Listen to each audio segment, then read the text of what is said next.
16. Maandiko yanasema hivi, kwa hiyo tulegeni, ijapokuwa utu wetu wa nje unachakaa, lakini utu wetu wa ndani unafanya upya siku kwa siku. Kazi ya msalaba wa Yesu Kristo ni siku kwa siku. Kila siku itopo leo, Mungu anafanya kazi kwenye mioyo yetu. Na ndio maana Yesu alisema, mtu akitaka kunifuata, ajikane mwenyewe, abebe msalaba wake, anifuate. Kazi ya msalaba wa Yesu Kristo ni kuvunja tabia zetu, asili yetu, utu wetu, na kutuweka kwenye kusudi la Mungu siku baada ya siku. Na hiyo kazi ya msalaba wa Yesu Kristo inapoendelea kufanyika mioyoni mwetu siku baada ya siku, katika utu wetu wa ndani, Biblia inasema ya kwamba ni kama vile tunavyoenda kwenye kioo. Tunapoenda kwenye kioo kina akisi sura zetu. Amen. Maana yake kazi ya Kristo inapofanyika mioyoni mwetu, inamwakisi Kristo. Kristo anaonekana kupitia maisha yetu. Watu wanaanza kuona maisha yaliyotengenezwa. Watu wanaanza kuona maisha yaliyotengenezwa. Watu wanaanza kuona maisha yaliyotengenezwa. Maisha ambayo Roho Mtakatifu ameyakatibu kwa Roho wake Mtakatifu. Anatengeneza nini? Anautengeneza moyo, anaufinyanga moyo. Sheria ya Mungu inajiandika kwenye moyo wa mtu huyu, awe ni mwanamke au awe ni mwanaume. Sheria ya Mungu inajiandika kwenye moyo wa mtu huyu. Hii tabia ya Yesu, asili ya Yesu itokee katika maisha ya watu hawa, na huyo mtu wetu aweze kuona tabia ya Yesu au tabia ya Mungu. Na hiyo tabia ya Mungu inapoonekana, hiyo ndio utukufu wa Mungu. Amina. Ndio maana Mungu anasema tunatoka utukufu hata utukufu. Tunatoka imani hata imani, kwa kazi ya Roho ya Mungu ndani ya mioyo yetu. Haleluya. Kadri Mungu anafanya kazi kwenye mioyo yetu, unatokea mng'ao wa Kristo kwenye mioyo yetu. Haleluya.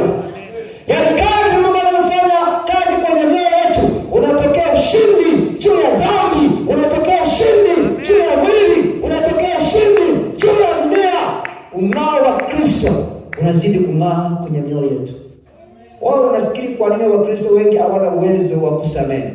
Wanakwazwa na mambo madogo madogo sana, kwa sababu hakuna kazi ya msamaha kwenye mioyo yao. Kristo alikuwa tayari kusamehe mpaka dakika ya mwisho. Ndio maana alipokanyagwa, yeye alinyamaza kimya, hakuogofya. Amen. Amen. Alipotukanwa, hakurudisha matusi. Kulikuwa na kazi.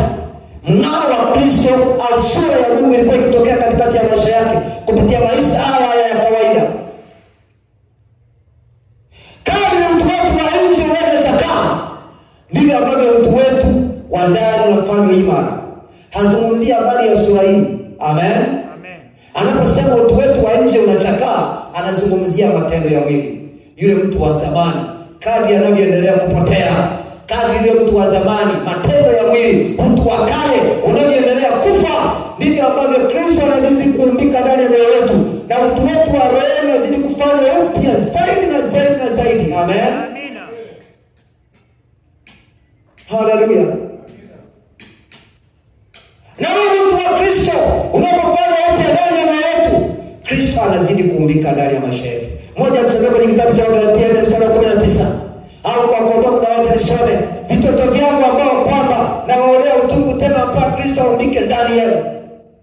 Paulo alikuwa amewahubiria Wagalatia, akakuta wameokoka vizuri, lakini wakati huo walikuwa wameiacha injili ya neema ya Kristo. Walikuwa wamegeukia injili zingine, walikuwa wamegeukia mambo mengine. Mioyo yao ilikuwa imeshaanza kuachana na Kristo. Walikuwa wameanza kugeukia tabia za mwilini, walikuwa wameanza tena kuelekea duniani. Kristo alikuwa anaanza kupotea ndani ya mioyo yao. Na Paulo anasema, "Lati ningelikuwa pamoja nani." Hii inawahubiria tena injili ile ya kwanza, injili inayoshughulika na moyo. Kristo aembike tena ndani ya mioyo yenu. Ubora wa Kristo uonekane tena kupitia maisha yenu. Ubora wa Kristo uonekane tena kupitia ndani yenu kwa kazi ile Yesu anafanya ndani yenu. Amina. Haleluya. Amen. Haleluya. Amen. Haleluya. Amina. Wakorintho wa pili sura ya 3 mstari wa 14 mstari wa 18. Maandiko yanasema hivi, "Lakini sisi sote kwa uso sio tatu, tukirudisha utukufu wa Bwana kama vile katika kioo, tunabadilishwa tupate tufanane na mfano huo, toka utukufu hata utukufu, kama vile kwa utukufu utokao kwa Bwana aliye Roho." Neno la Mungu ni kioo.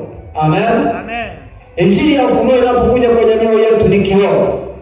Inayamulikia maisha yetu, inamulikia tabia zetu, inamulikia ndoa zetu, inamulikia familia zetu, inamulikia biashara zetu, inamulikia mazingira yote yanayotuzunguka tunapoendelea kuwepo hapa duniani.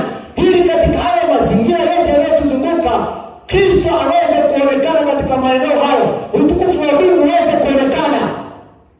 Haleluya. Amen. Haleluya. Amen. Haleluya. Amen. Wacha niwaambie, Biblia inasema tunatoka utukufu hadi utukufu.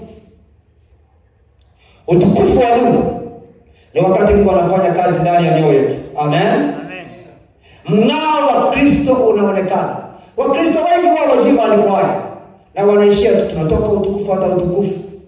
Utukufu wa Mungu ni kazi ya Mungu kwenye mioyo yetu. Haleluya. Amen.